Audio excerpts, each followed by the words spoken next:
Olá pessoal, tudo bem? Marcelo Mendonça aqui, abrindo pela primeira vez o nosso novo programa do canal BRM. Nosso novo programa se chama Arena BRM e a gente tem um objetivo hoje bem diferente de tudo que a gente já viu aqui no nosso canal.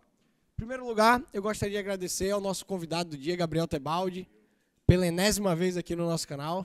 Espero que pareça ainda mais vezes, Gabriel.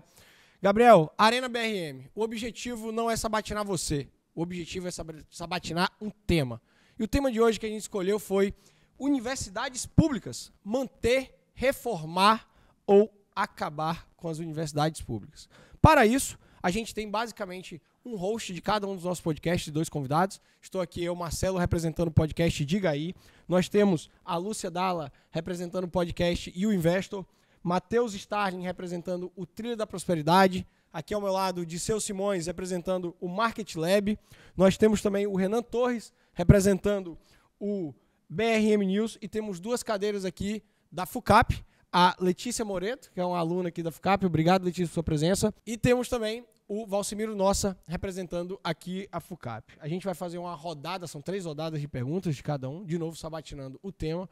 Muito obrigado aqui de novo, Valcimiro, a FUCAP pela parceria. Obrigado, Apex Partners, Mendonça Machado e Tomasi Laboratórios. Bom, dando início, vamos lá, Gabriel. Minha primeira pergunta para você sobre este tema, e eu vou tentar trazer uma questão, obviamente, libertária. Você sabe que nós, libertários, temos muito uma premissa daquela de que ninguém deve ser obrigado a nada sobre um outro indivíduo, exceto por voluntarismo, a não sei que seja da nossa intenção, mas jamais por coerção, né, ou por algo que seja obrigado no caso do Estado.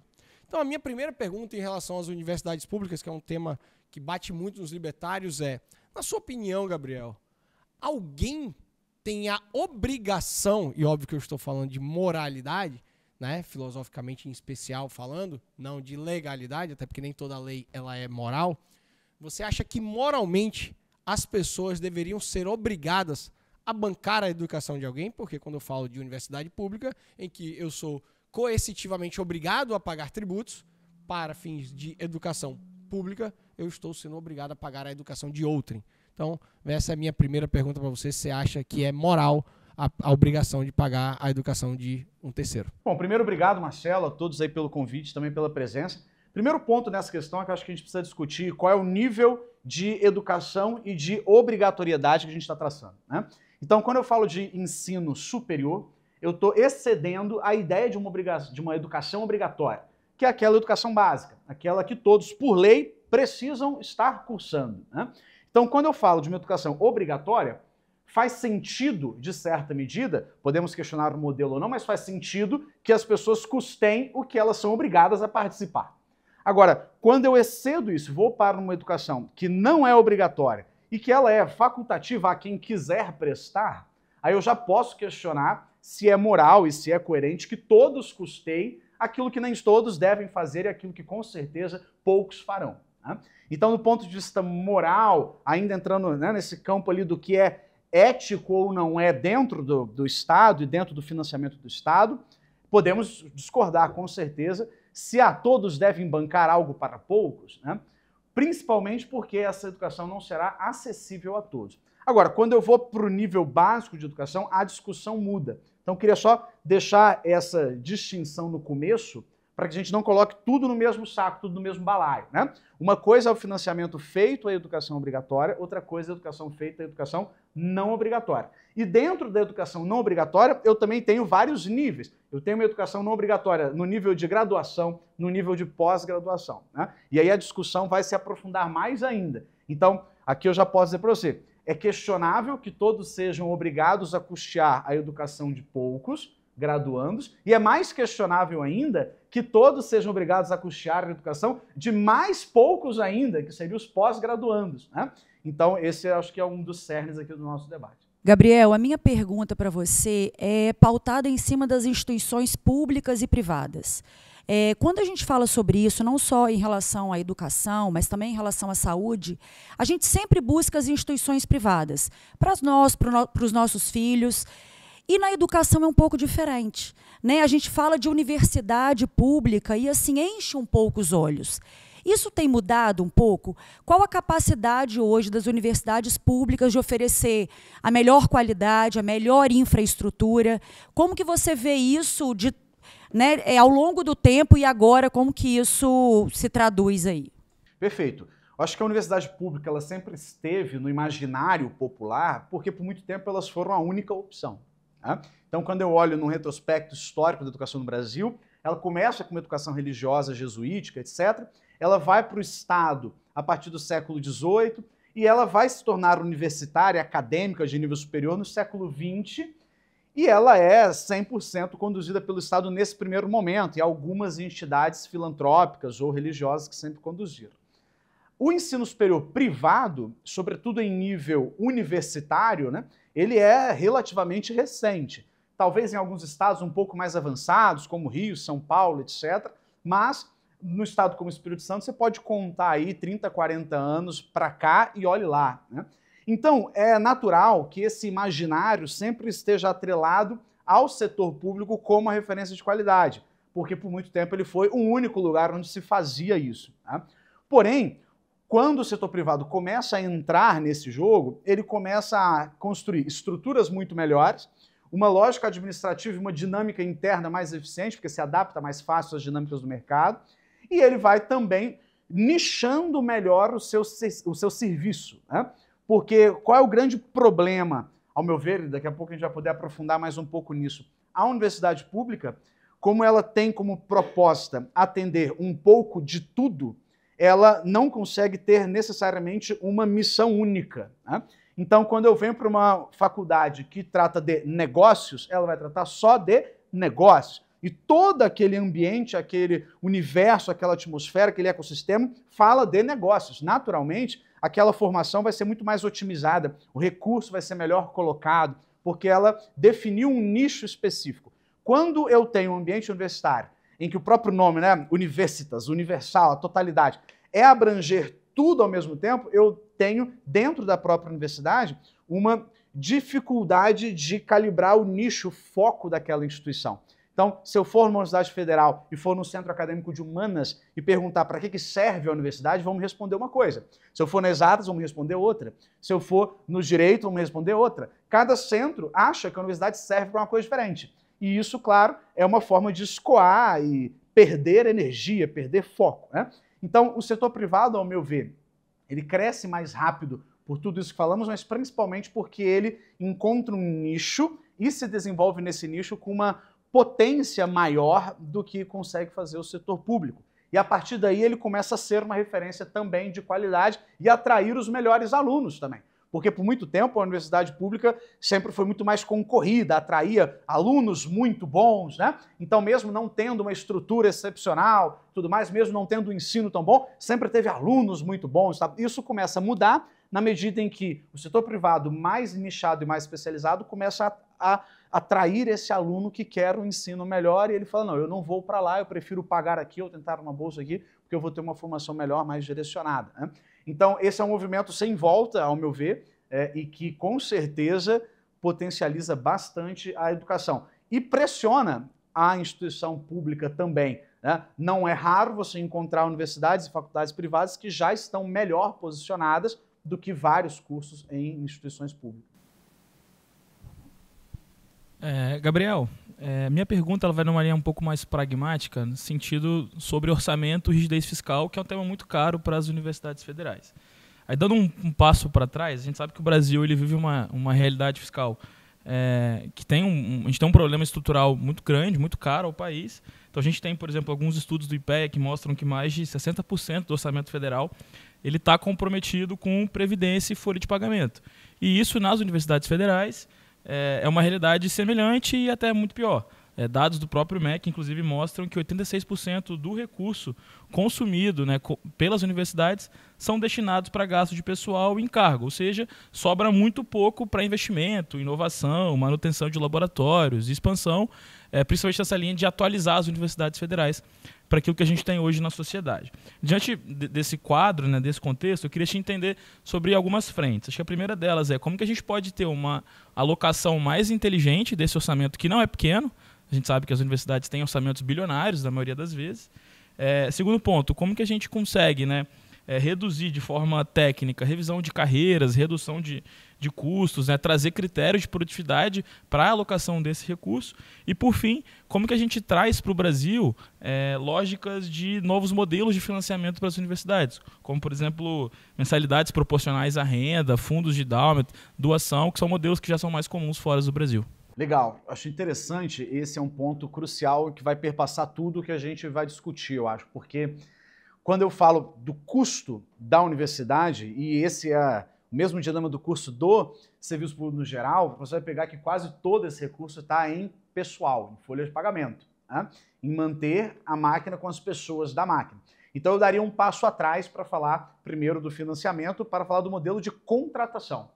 Porque eu acho muito difícil, acredito ser muito difícil, movimentar qualquer forma de financiamento se essa conta não for movimentada também, né?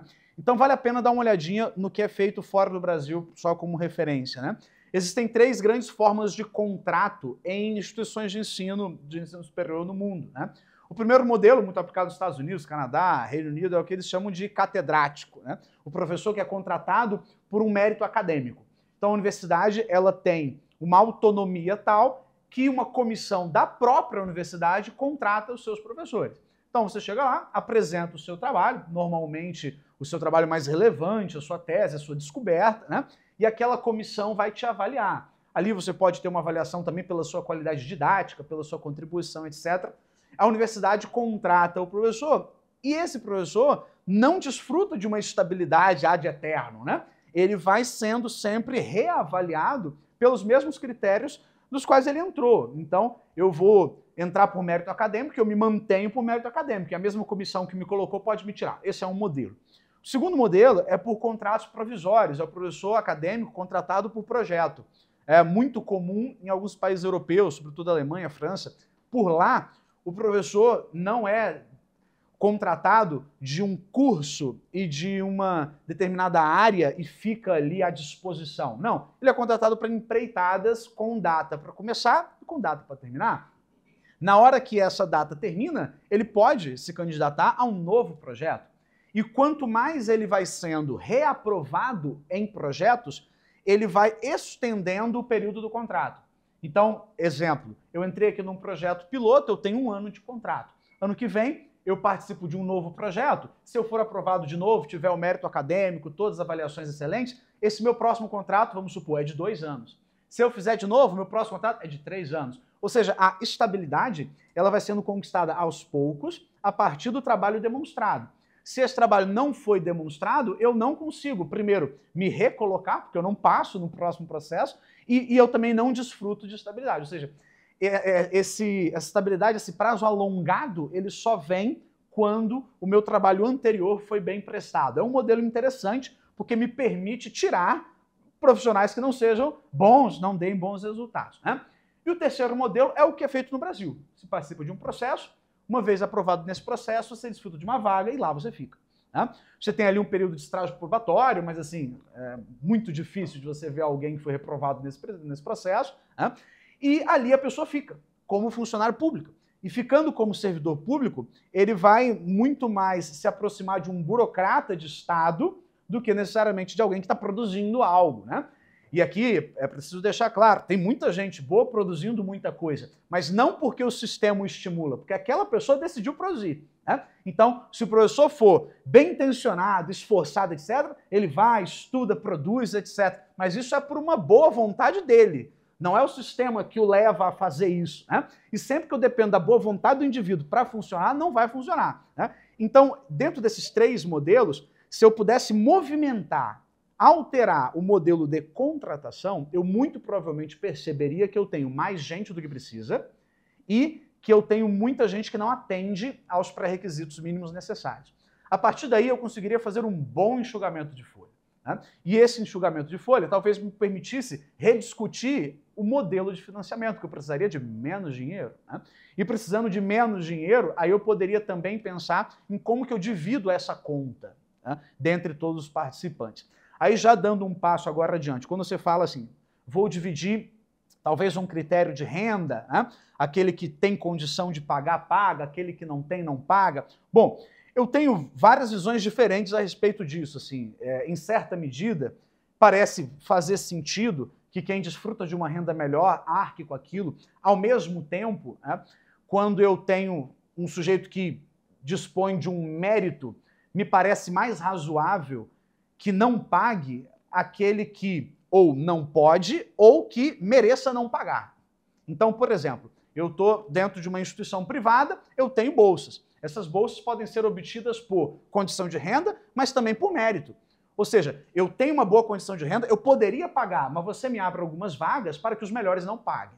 Eu acho que você consegue equilibrar mais a balança, porque senão a minha condição de renda começa a ser um detrator para mim, né? Um problema para mim. E, poxa, mas se eu tenho capacidade para estar entre os melhores, por que eu vou ficar pagando para sustentar os piores na mesma sala? Então, não seria melhor a gente equilibrar essa balança? Então, talvez nessas duas formas, mas para isso a conta tem que ficar mais barata. E para ficar mais barata, repensando a principal linha dessa DRE, né, que é a folha de pagamento. Vou usar meu direito de cortar a fila aqui, porque a minha pergunta aqui perpassava por alguns pontos que o Renan levantou, mas também fazer uma reflexão sobre as instituições que a gente tem aqui no Brasil hoje. Esse problema da estabilidade é um problema estrutural, também é um debate que a gente vai levar para um nível acima da educação, enfim. Mas olhando aqui dentro das universidades federais, não, as universidades públicas brasileiras, a gente tem universidades que se destacam em detrimento de outras, né? E aqui eu estou falando especificamente das universidades estaduais de São Paulo. Elas são as mais prestigiadas e também as que figuram mais alto nos rankings internacionais. E aí a reflexão sobre exatamente como é que você aloca o recurso, dado essas amarras, o que essas universidades estaduais de São Paulo fazem diferente e pode ser levado como lição para os demais estados e também para a federação, para poder atingir esse resultado. E aqui não estamos falando de casos de universidades nichadas que podem direcionar seu foco para alguns nichos e ter excelência por causa disso. Pô, a gente está falando de USP, é a maior faculdade do país, tem quase 100 mil alunos, e Unicamp figura ali na casa dos 40 mil alunos também. Bastante coisa, né? Perfeito. Acho que tem alguns ciclos virtuosos assim que algumas universidades entram. Tá? A Universidade de São Paulo, ela foi precursora em várias áreas do conhecimento, né? Então, a nível de exemplo, assim, todo estudo de ciências sociais do Brasil, por exemplo, nasce dentro da Universidade de São Paulo. E várias outras áreas, até pelo Centro Econômico de São Paulo, começaram ali dentro.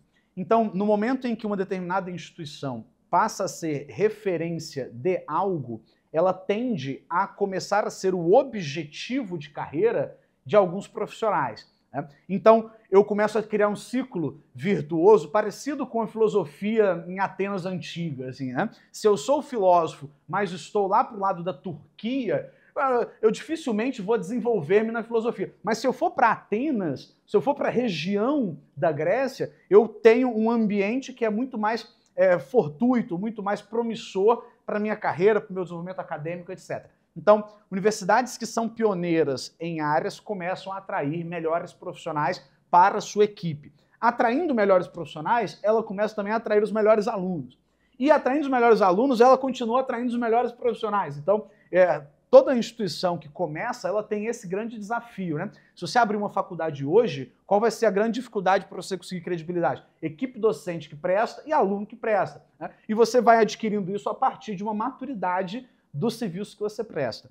Também vale a pena destacar que a gestão estadual, eu não vou entrar muito em detalhe da parte legislativa e tudo mais, mas você tem algumas características de administração que são mais eficientes do que quando eu estou lidando com a estrutura federal. Porque a estrutura federal, que a gente pode até problematizar, né, vem da estrutura lá prussiana e depois da estrutura francesa, ela entende que um órgão central é a forma mais eficiente para dar gestão a toda uma estrutura secundária, né? Quando eu vou para estruturas mais locais, eu tendo a ter uma estrutura e uma administração muito mais otimizada, de recurso, de resolução de problemas, de contratação. Então você imagina, né? Se eu quero contratar um professor em uma faculdade municipal, né, ou numa estadual, o meu processo burocrático ele é muito mais rápido, enxuto, eficiente do que fazer isso dentro de uma esfera federal, né? Então, as estaduais bem geridas, elas tem grandes vantagens administrativas e de alocação de recursos. Mas eu atribuiria principalmente a construção de uma referência acadêmica. E a Universidade de São Paulo, ela também consegue fazer com muita eficiência algo que outras não conseguem, que é também um núcleo de pesquisa muito forte. A universidade tem o tripé de ensino, pesquisa e extensão, mas muitas vezes a pesquisa ela fica em segundo plano, ou ela não tem um grande foco orçamentário. Em São Paulo não é assim. Então muita coisa se descobre, se desenvolve, principalmente na área de saúde, em São Paulo, né? Então, está muito ligado ao ciclo econômico do lugar, ao pioneirismo e esse ciclo virtuoso que, ao meu ver, é um dos principais pontos. Agora, sem deixar de destacar que, embora a Universidade de São Paulo figure, né, nos rankings em primeiro lugar e tudo mais, quando eu saio do cenário brasileiro, ela tem dificuldade, né, de performar, assim. Então, é a melhor dentre as piores, né, assim, sem querer falar mal, mas é a melhor dentre as piores. Quando você olha rankings de 200 universidades é muita universidade. Tá? E você vai descendo, você vai tendo um ranking ali com uma galera muito boa, etc., mas que está muito distante do topo, está muito distante da ponta, de fato. Né? Então é o melhor dentre os piores, de fato. Gabriel, para a próxima pergunta, eu vou usar um pouco da minha experiência acadêmica. Eu tive a oportunidade de estudar tanto em faculdades públicas estaduais e federais, né? E também em universidade privada, tanto no Brasil quanto fora do Brasil. Então, de certa forma, eu pude um pouco navegar no meio universitário em diferentes experiências, né? Que poucos alunos têm essa experiência que eu acabei tendo. E principalmente quando eu fui fazer uma graduação sanduíche no exterior, eu pude ver um modelo de um outro país, no caso foi os Estados Unidos, de ensino, que é totalmente diferente, completamente diferente do nosso. E tirei alguns aprendizados, né? E quando eu me recordo das minhas experiências em universidades públicas brasileiras, uma coisa que eu tenho certeza é que o modelo parece não funcionar, né? Como ele deveria, talvez. Eu acredito que tem muita oportunidade de melhoria. Tive bons professores, tinham bons colegas de sala, mas eu tive uma percepção de que o modelo da universidade pública brasileira está bastante equivocado.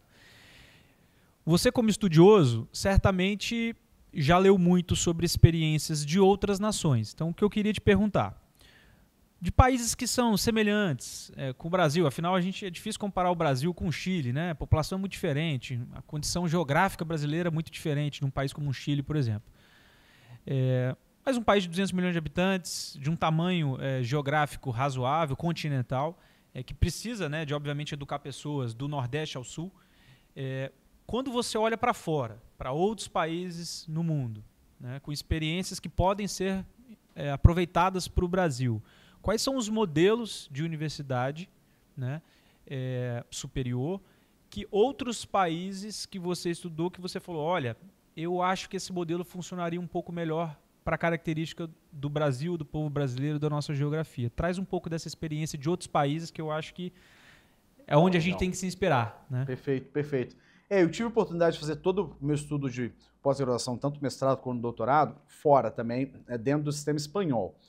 E o que eu percebo, tá, olhando para fora?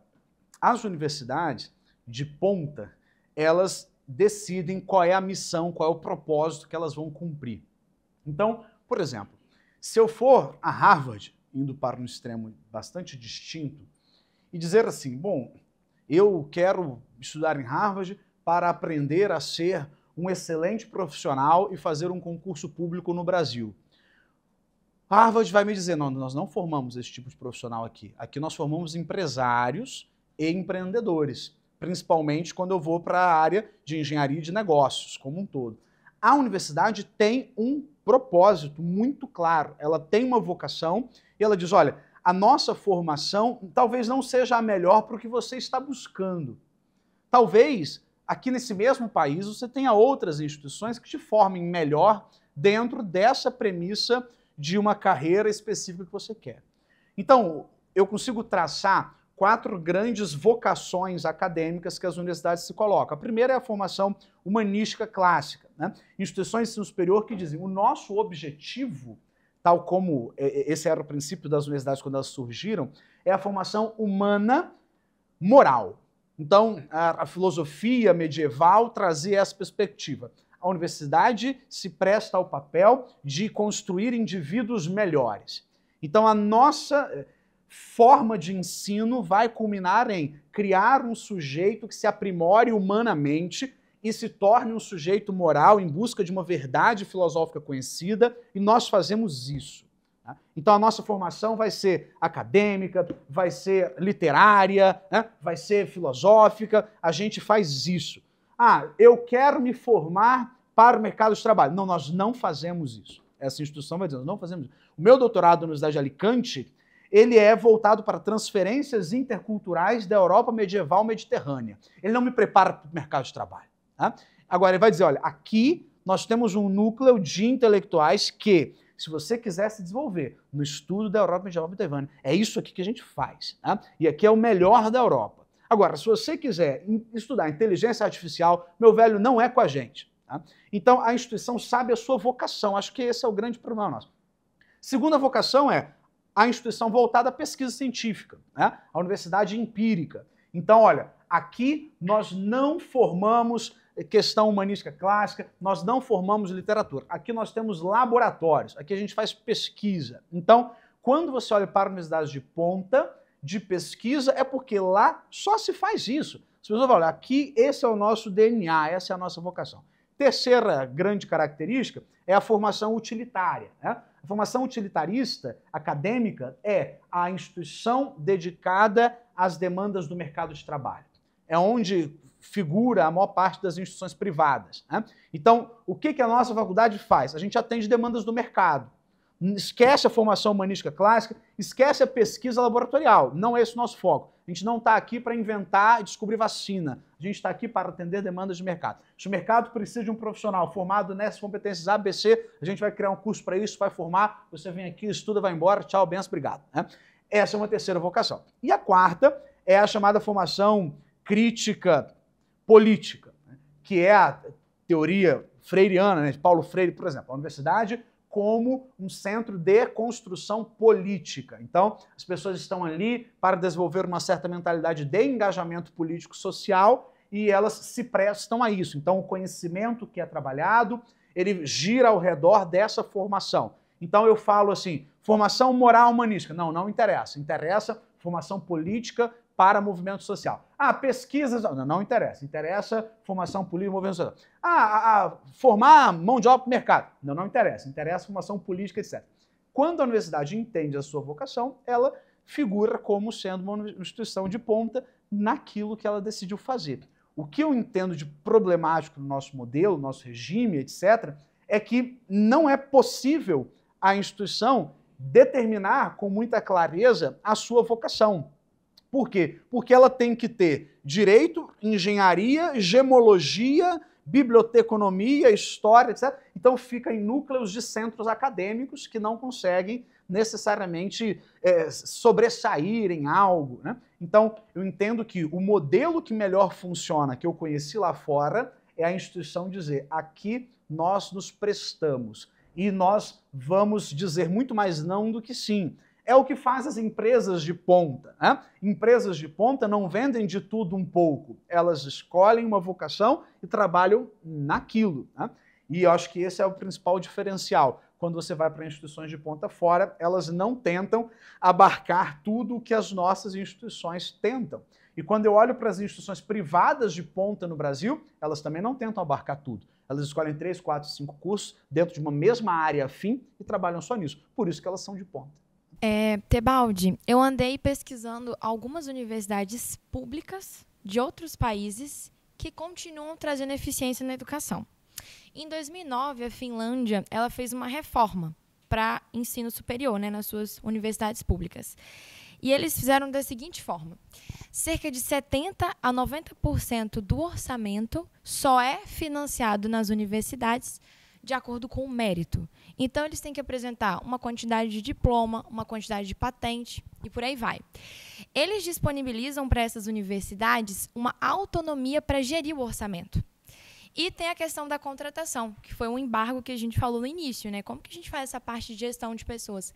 Eles são autossuficientes para contratarem professores e mandarem embora na hora que os alunos perceberem que não está sendo eficiente. Então, essa certa autonomia que a Finlândia forneceu para as universidades continuarem sendo públicas, ou seja, os alunos não pagam ainda, mas só é enviado orçamento de acordo com o mérito. Então, a minha pergunta é a seguinte: universidades públicas, assim, olhando para o cenário brasileiro hoje, você acha que essa autonomia, assim como também por exemplo, universidades estaduais, como a USP, que tem um bom desempenho, certamente é porque ela tem uma gestão do orçamento mais leve do que uma universidade federal, porque ela usa o Tesouro de São Paulo, não o Tesouro Nacional. Então, você acha que faz sentido oferecer para as universidades federais hoje do Brasil essa autonomia? Claro que, né, a gente discute temas como liberdade de expressão. Oferecer autonomia para as instituições federais, eu acho que é uma coisa distante. Mas, assim, no modelo racional, qual que é a sua opinião? Todo sistema centralizado de gestão, ele tende a ser menos eficiente, né? Então, quando eu entendo, por exemplo, que todos precisam se submeter ao mesmo currículo, e esse currículo é definido de modo central por uma instituição nacional, eu serei menos eficiente, né? Além de ser uma boa forma de controle, porque eu obrigo todo mundo a estudar a mesma coisa, isso é menos eficiente, né? Então eu estou viajando a trabalho no interior do Maranhão, e lá eu vejo uma escolinha dentro de uma comunidade quilombola. Poxa, por que ele precisa estudar o mesmo currículo que nós damos aqui?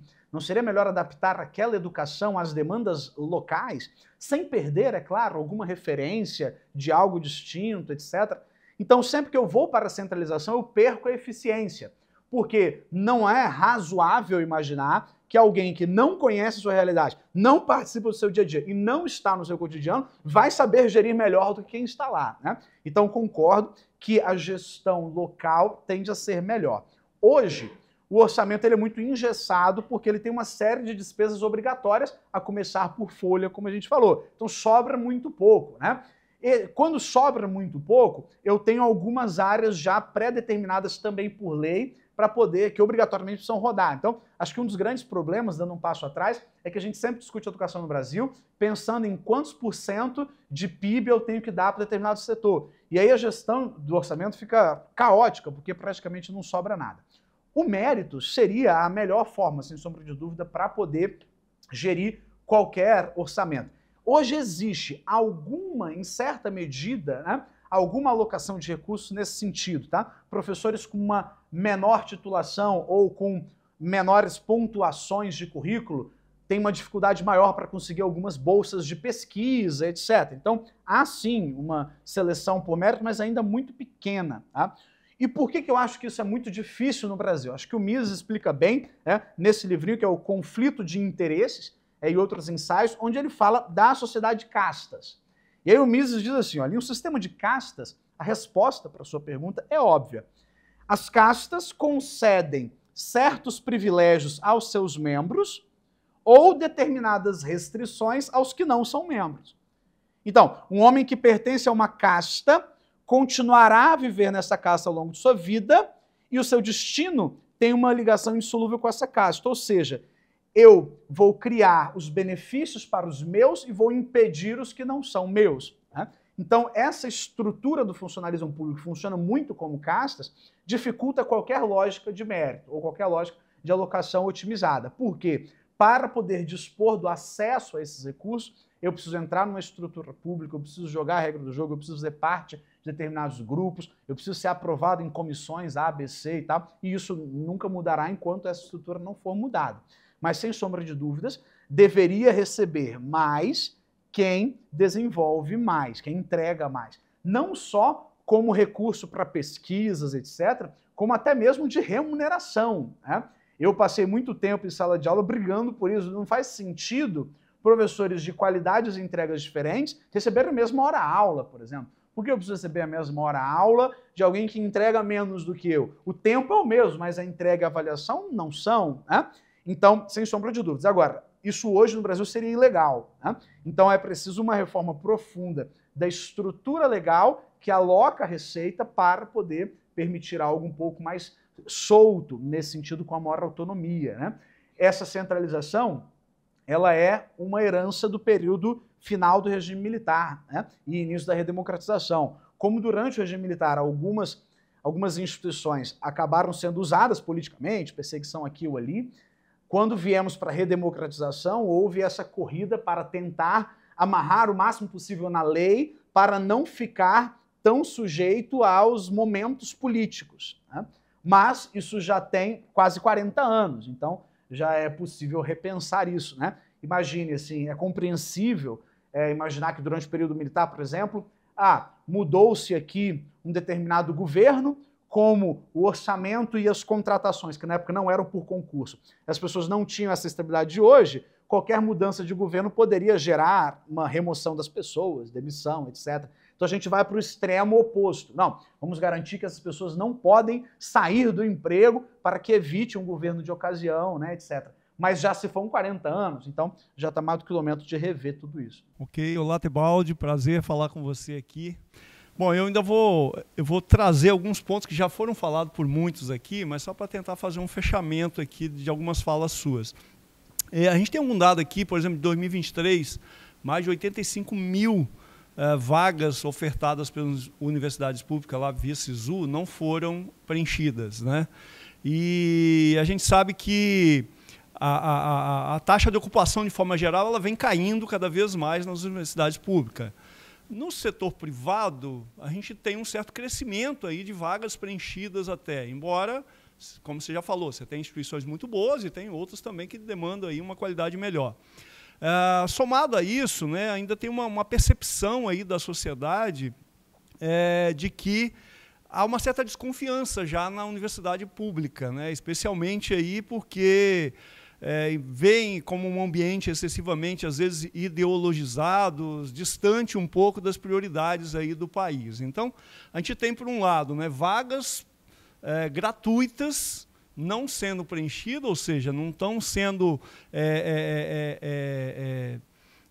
atraídas, né, por pessoas. Isso mostra um certo distanciamento entre o que é ofertado e aquilo que vem sendo demandado aí pela população. Bom, vamos imaginar que o Tebaldi, eu vou entrar numa universidade pública, vou conseguir fazer um plano estratégico aqui para mudar tudo isso. Vamos esquecer um pouco das amarras, né? Qual seria a urgência aí? Quer dizer, eu teria que mudar modelo de oferta, currículo, a governança, ou o próprio papel da universidade nessa reconstrução aí da confiança social? Legal, muito interessante, né? O que eu faria nesse modelo livre de amarras legais? Né? É óbvio que cursos e formações fazem parte de uma época, de um contexto e de uma demanda que pode deixar de existir. Então, faz muito mais sentido para mim, ao acompanhar determinados cursos que não possuem mais razão de ser, eu, se pudesse modificar essa estrutura, eliminaria alguns cursos e realocaria essas pessoas em instituições privadas dispostas a fazê-los. Então, primeiro ponto, cursos deficitários poderiam ser extintos e os seus alunos realocados. O que eu faço com esses professores, etc.? Isso é uma outra questão. Né? São funcionários públicos. Sendo funcionários públicos, podem ser realocados de lugar, né? Ou até de atividade, dependendo da situação. Mas os cursos deficitários eu eliminaria. Exemplo, algumas graduações voltadas à licenciatura não necessariamente precisam ser conduzidas, primeiro, nem pelo Estado, segundo, nem presencialmente. Então, por que eu preciso, por exemplo, fazer uma graduação de História, como eu fiz, numa licenciatura presencial, ao longo de 4 anos? Não sei se é necessário. Por que eu tenho que fazer no Estado? Então, eu primeiro realocaria o que é deficitário, de público e de qualidade. Segundo, as novas demandas por cursos, eu já levaria para parcerias público-privadas. Posso dar um exemplo? No tempo que eu estava na universidade, surgiu o curso de gemologia na universidade. O que é um curso que no Espírito Santo faz muito sentido, porque o Espírito Santo é um grande exportador de pedras, etc., tem um estudo muito grande disso, tem um mercado muito avançado disso. Então a universidade teve um longo trabalho. Construir um prédio, construir laboratórios, lançar editais, aprovações do MEC, contratar professores, anos e anos e anos e anos e anos, montar uma estrutura que não necessariamente é a mais eficiente para o mercado de roças do Estado, beleza, show de bola, está lá o Departamento de Gemologia. Vamos pegar o Departamento de Gemologia como exemplo. Me parece mais eficiente se o Estado fizesse o seguinte, olha, no Espírito Santo precisamos formar gemólogos. É uma vocação econômica do Estado, eu preciso de profissionais assim. Então é o seguinte, eu vou abrir uma concorrência pública e instituições privadas que atenderem a rigorosos critérios poderão ofertar esse curso e nós vamos pagar essa conta. E aí, instituições privadas podem dizer, opa, me interessa, vou então montar o meu laboratório, contratar os meus professores, quantas vagas precisa? Beleza, o contrato é de X anos, né? Pode ser renovado, pode não ser. Se essa demanda amanhã ou depois deixar de existir, o curso acaba, o contrato se encerra. Agora, no modelo público, não. Se essa demanda deixar de existir, o curso continua. Né? Então, está tudo lá, a estrutura está lá, os professores vão continuar lá, o laboratório vai continuar lá. Então, esse modelo que vai, talvez a gente vá aprofundar, é como se fosse um voucher, né? Mas basicamente eu estou dizendo, olha, não é só pagar para você estudar lá, é tirar essa estrutura daqui. E assim, aos poucos, eu vou oxigenando a universidade. Eu vou tirando o que é deficitário e não vou criando outros novos. Vou pegando as novas demandas e abrindo concorrência público-privada. Acredito que seria o modelo mais eficiente, tá, para alocação de recursos. Isso, por si só, já melhoraria profundamente a condição. Tá? Porque a instituição privada vai entregar um serviço melhor, não tem a menor dúvida disso, mais eficiente, no mínimo, sob rigorosos critérios, sobre avaliações criteriosas, sobre um edital difícil para ser aprovado. Show de bola! E eu vou diminuir o custo da instituição pública, que hoje só aumenta. Ficou interessante essa pergunta do Valcemiro, porque casa muito com minha próxima, que está ligado a um outro grande liberal, mas esse mais defensor do Estado do que... defensor da existência do Estado no tamanho maior do que o Mises, que é o Friedman. Que o Friedman ele defendia que o Estado deveria garantir um acesso universal à educação básica. E aí, pegando a ideia do Friedman de vouchers, que eu já vou explicar um pouquinho, eu dei uma pesquisada quanto que custa em média, óbvio que esses são números gerais, né? Muda, óbvio, seja por localidade, seja por curso, mas eu peguei aqui um dado do MEC que em 2023, cada aluno de uma universidade pública custava anualmente, em média, R$ 52.500. Já em média, óbvio, um aluno de privada custava R$ 15.000. E esses números me chamam muito a questão com a ideia dos vouchers do Friedman. Que a ideia do Friedman é a seguinte, cara, eu, Estado, eu tenho que garantir o acesso à educação, mas não sou eu que tenho que prover essa educação exatamente nessa forma que você estava falando. Então, eu vou fazer o seguinte, eu vou te dar um voucher. A média não são R$ 15.000? Cara, eu vou te dar um voucher anual de R$ 15.000. E aí o Friedman falava que essa ideia era boa, porque, primeiro, eu dou uma maior liberdade de escolha para os pais, para o aluno. Pô, se eu tenho um voucher de 15 mil, eu vou para onde eu quiser, não, apenas naquela localidade, naquele lugar que ele, né, passou. Eu estimulo a concorrência, porque as universidades, né, já que esses valores são de mercado, esses valores de 15 mil são de mercado, as universidades vão querer concorrer, né, para pegar, e eu tenho uma redução do monopólio estatal. Eu te pergunto, partindo de um pressuposto de que o Estado vai, de alguma forma, garantir esse acesso universal à educação básica, seria o modelo de vouchers do Friedman a solução? Interessante, Marcelo. Veja, talvez a resposta já esteja num programa que existe no Brasil, que é o ProUni. O ProUni passa muito perto disso. Ele tem algumas diferenças legais, etc., mas ele nada mais é do que o Estado comprando uma vaga numa instituição privada. Comprando no sentido de pagar mensalidade, né? Então, isso acontece hoje no Brasil, é um sistema absolutamente bem sucedido e é um programa do primeiro governo Lula, né? Que, ao meu ver, foi um dos melhores programas de educação do governo Lula, dentre os poucos que salvam, o ProUni. Por quê? Porque o ProUni, ele basicamente calcula o custo do aluno e entrega a responsabilidade de executar para o ente privado. Então, o direito ao acesso está garantido, sem necessariamente o Estado ser o executor. E eu acho que as pessoas às vezes confundem, né, o direito do serviço com a execução do serviço, né? Então eu tenho o direito de ir e vir, não significa que o Estado tem que me locomover, né? Então, eu tenho o direito à livre expressão, não significa que o Estado precisa falar por mim. Estou dando exemplo só para ficar claro. O direito não significa que aquele que me dá o direito é o mesmo que vai me executar o serviço. Então, me parece sim um ótimo caminho. Eu não sei se é a solução única, óbvio, a gente precisaria de uma estrutura, mas um processo de transição me parece muito razoável. Transição no sentido de acabar, eu pego todo aquele recurso que eu gasto na pública e jogo mais ainda, por exemplo, no ProUni. Seria isso? Por exemplo, transição no sentido de que não dá para fazer do dia para a noite, porque eu tenho uma estrutura aí que eu vou fazer o que com ela? Então, mas que se eu parto do princípio de que aquilo que é deficitário eu não vou continuar mantendo e os novos eu não vou continuar crescendo, eu já começo a ser muito mais eficiente. Então, vou abrir mais vagas de medicina na UFES ou vou comprar mais vagas, pagar, financiar mais vagas no setor privado? Vou financiar mais vagas no setor privado. Pronto. E aí o acesso à educação está garantido. As vagas públicas não são só as vagas que a UFES abre, são as vagas das bolsas nas instituições privadas também. E essa conta fica muito mais clara. Eu entendo que há uma dificuldade hoje no Brasil de se discutir isso, porque normalmente esse é um debate que vai de um extremo ao outro, como se amanhã a gente fosse fechar as escolas e tal, e não é por aí, mas na prática, quando eu vou fazendo uma lenta transição, fica evidente a diferença de gestão. Mudando o exemplo de modo absurdo, o Espírito Santo, por exemplo, teve o primeiro processo de sistema carcerário executado por uma entidade privada, ali em Guarapari. Então, eu tenho um presídio que é executado por um setor privado. Ora, peraí, o presídio não é privado, a execução do serviço dele, sim. Então, agora, todos os presídios acabaram do dia para a noite? Não, eu faço deixa eu ver como é que funcionou.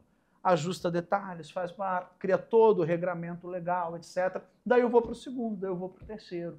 Eu estou tratando de uma obrigação do Estado. Qual é a obrigação do Estado? É prover segurança e as pessoas precisam estar presas, quando descumprem a lei são condenadas. Show de bola. Não necessariamente o Estado precisa executar daqui para frente. Ele só vai garantir que alguém tenha recurso para isso. Gabriel, continuando esse assunto aí sobre privatização, no caso, a gente sabe que passa por questões jurídicas, financeiras e principalmente política. De acordo com quem está no governo, se é um governo de direita, de esquerda, as instituições têm um olhar muito diferente para essa questão. Qual que é a sua percepção sobre a privatização das universidades federais e estaduais? Eu acredito, se pudesse fazer exercício de futurologia, que nós todos vamos morrer sem ver isso. Assim, eu acho muito difícil. Queria ser mais otimista, mas eu acredito que o destino das universidades públicas é se tornar uma extensão da escola pública de ensino médio. Ou seja, uma escola onde ninguém quer estudar, conhecida por ter alunos ruins, estrutura capenga e baixa otimização de recursos. No Brasil, a gente passou muito tempo vivendo um X, em que o aluno do ensino médio privado ia para a pública, porque ela era muito boa, e o aluno da pública não conseguia passar e ele ia para a privada de ensino superior. Esse X já começou a se inverter. Então, em lugares onde eu tenho boas instituições de ensino privado superior, já se inverte. Eu diria que aqui no Espírito Santo, só estuda na UFES quem não tem dinheiro para pagar bons cursos superiores. A grosso modo. Porque se eu tiver dinheiro, eu não faço. Basta ver como o mercado de pré-vestibular aqui caiu. Por que caiu? Porque eu só faço pré-vestibular se eu tiver um vestibular altamente concorrido com poucas vagas, em que só poucas pessoas entram. Agora, se isso já não é mais o meu objetivo e eu tenho muitas vagas boas à disposição, por que eu vou ter uma competição de pré-vestibular tão acirrada? Então, hoje, eu vejo que o mercado de preparatório sofre porque o mercado privado ficou muito bom e com muita vaga. Então, eu só vou para o público se eu não tiver dinheiro para pagar. Então, o que vai acontecendo aos poucos? A universidade pública ela vai continuar profundamente aparelhada pelas próximas décadas. Eu não acredito muito numa mudança disso, porque a estrutura de contratação, tanto central quanto local, é de castas, como o Mises diz, e essa casta não permite qualquer mudança. Ela não vai permitir pelos próximos anos e pelas próximas décadas. As pessoas que estão lá de modo vitalício pelos próximos 30 anos. Então, a não ser que você queira entrar numa lógica de formar pessoas que entrem nesse sistema muito motivadas a mudá-lo por dentro e tudo mais, quantas pessoas vão fazer isso? Então, quantas pessoas vão para Brasília e ficam lá dispostas dentro do Estado a transformá-lo, e quantas pessoas batem lá e falam, meu Deus do céu, Deus me livre, deixa eu sair correndo disso daqui, que isso daqui... Então, na prática, acho que o triste destino vai ser esse. Eu olhar para a universidade pública e falar, olha, sabe aquele colégio lá de ensino médio e fundamental, ruim e tal, de baixo coisa? Agora ele tem uma continuidade, né, em que você faz uma universidade no mesmo nível de um colégio público de bairro. Gabriel, eu queria agora pautar o tema de universidade pública e desigualdade. A gente sabe que essa é uma crítica consistente, né, feita ao modelo atual de universidade pública gratuita no Brasil, da forma como ela está estruturada hoje, principalmente na linha de que é um modelo que acaba contribuindo para a gente poder perpetuar algumas desigualdades. Só para a gente poder materializar aqui, né, um pouco disso, um jovem com renda per capita de R$250 por mês, por exemplo, ele tem 2% de chance de entrar numa federal, enquanto o jovem que tem uma renda per capita de 20 mil por mês, ele tem uma chance de 40% de entrar na Universidade Federal. A classe alta, né, a classe média alta no Brasil, que representa ali algo próximo de 1/4 da população, por exemplo, ocupa dentro das universidades federais públicas algo próximo de 50% das vagas. E aí, por fim, aqui, só para a gente terminar, né, essa comparação, a gente tem que o gasto médio por aluno no ensino superior público ele é tão alto que ele poderia manter 4 alunos no ensino básico com o mesmo valor. Diante, né, disso tudo, né, desse contexto, faz sentido a gente seguir sustentando esse modelo que, no final do dia, transfere renda de quem é mais pobre para quem é mais rico, já que a gente sabe que, proporcionalmente à renda no Brasil, as pessoas mais pobres pagam, né, mais imposto. E, por fim, qual tem sido o real impacto das cotas sociais, né, e raciais até aqui para mitigar esse problema? De fato, tem conseguido fazer isso, dado que esse é um contexto que ainda existe no Brasil? Legal. Vou dar um passo atrás, porque aí eu preciso entender se a universidade é realmente algo que serve a todos como nós imaginamos, né? Ao meu ver, e é algo quase óbvio, a universidade não é para todo mundo fazer, né? Nada na formação intelectual, profissional e acadêmica é para todo mundo. Dando um exemplo bastante esdrúxulo, né, dizer que a universidade é para todas as pessoas e que todos deveriam fazê-la, e quem não se adapta ou não tem condição de fazê-la, eu vou criar uma brecha para que ela consiga, é mais ou menos a mesma coisa de dizer que eu preciso fazer um basquete para anão, um vôlei para obesos. Como assim? Por que eu estou dando esse exemplo? Porque existem categorias daquele serviço que são compatíveis com determinados pré-requisitos. E o objetivo da instituição só vai ser alcançado se esses pré-requisitos forem respeitados.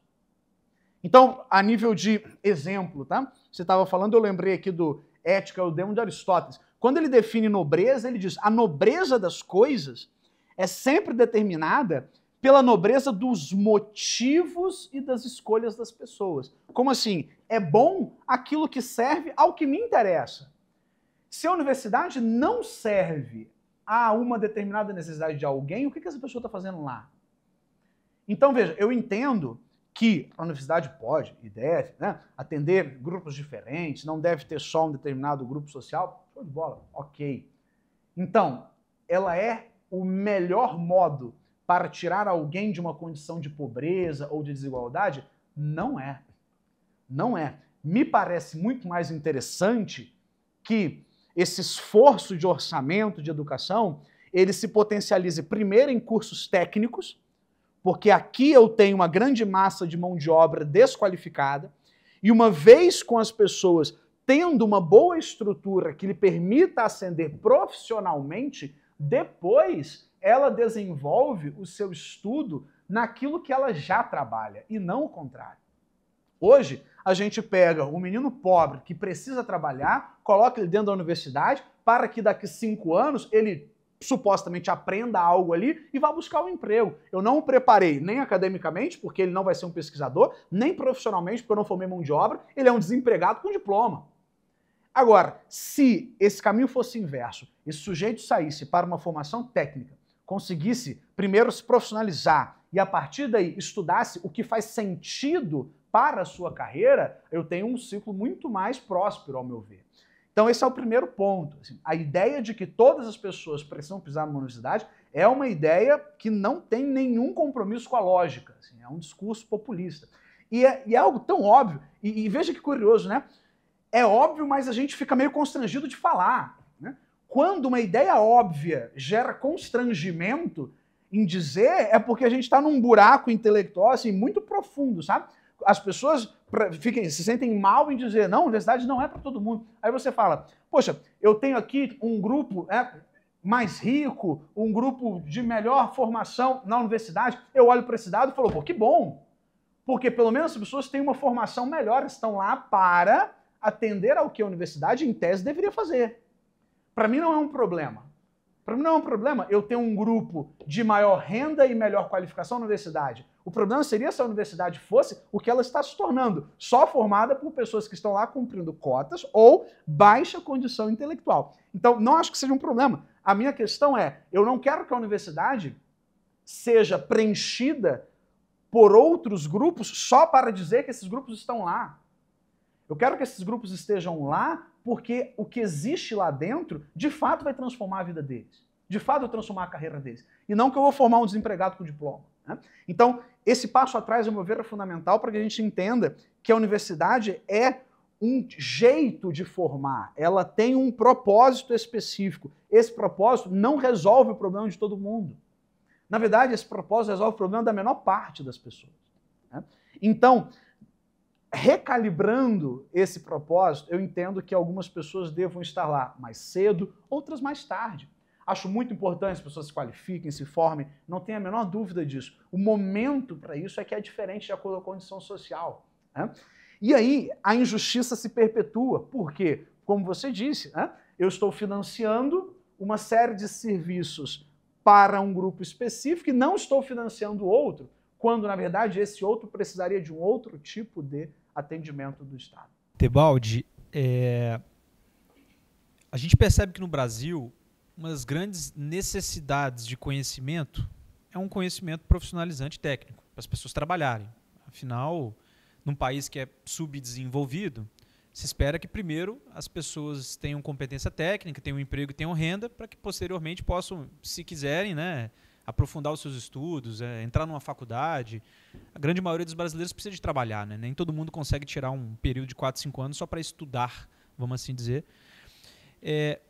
Existe algum modelo em que você vê a universidade atuando em paralelo o ensino acadêmico, né, a graduação, pós-graduação, com o ensino técnico profissionalizante que capacita pessoas para ir para o mercado de trabalho e que eventualmente depois essas pessoas retornam para fazer sua graduação, se for assim do seu interesse? Tem algum modelo que você viu funcionando em outros países, por exemplo? E qual que é realmente, nos dados que você conhece da necessidade do brasileiro, de fato, qual que é a relevância do ensino profissionalizante técnico vis-à-vis ao ensino de graduação, ao ensino universitário? Perfeito. No Brasil, em tese, o terceiro tripé das universidades, que é a extensão, deveria cumprir esse papel. Né? Fazer o sujeito entregar algo para a comunidade à sua volta, e ao entregar isso, ele estaria aprendendo a executar o seu trabalho. Então, se eu tenho uma universidade que está em um determinado lugar, numa cidade, aquela cidade vai ser atendida por serviços conduzidos por universitários. Né?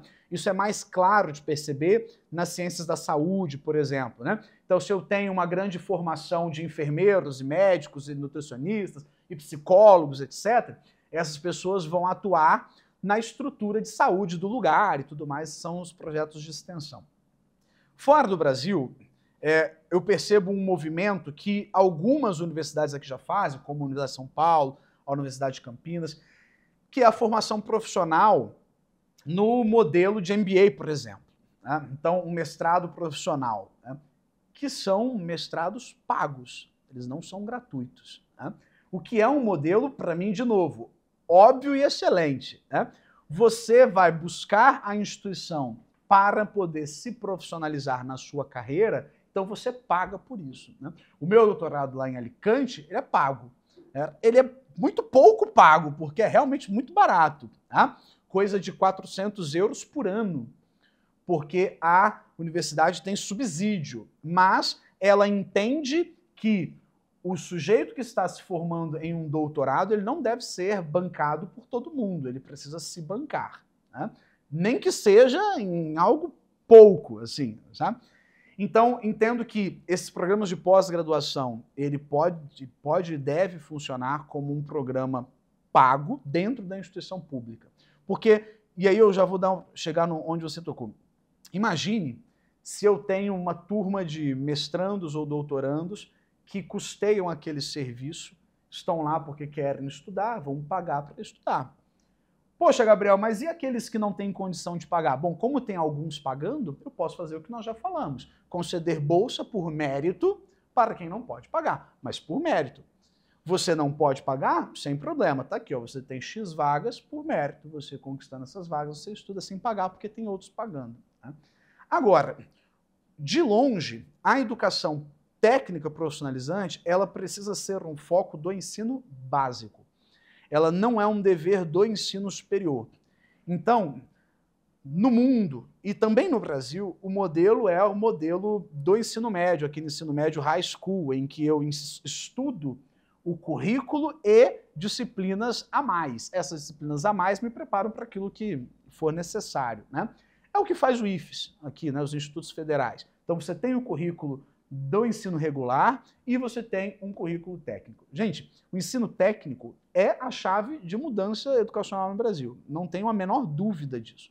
Por quê? Porque eu pego uma mão de obra que não é acadêmica e que não será universitária. E ela também não é escolarizada. E transformo essa mão de obra em mão de obra profissional qualificada. A partir daqui, esse sujeito depois pode estudar e se aprofundar o que ele quiser. É muito interessante porque, às vezes, né, a gente cai numa lógica marxista incorreta, utópica, de que o intelecto antecede o êxito econômico, e é o contrário, né? A história do mundo nos mostra que as nações intelectualmente avançadas primeiro foram nações economicamente avançadas.